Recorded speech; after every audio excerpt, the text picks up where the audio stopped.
I will walk you through how to install Equatio.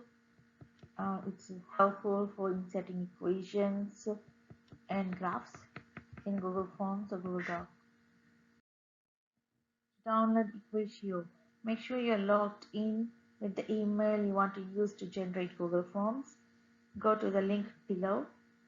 Click on the link below. Once you click on the link, you arrive to this screen. Scroll down the screen and click Try Equatio today. Try Equatio today. Click on that link. Once you click Try Equatio today, you'll see this appears under the tab. On that, click Chrome and then click Install. Click Chrome, then click Install. Once you click Install, a new tab will open and you have a screen like this. Click Add to Chrome, the blue one over here. Click Add to Chrome. Then you add extension.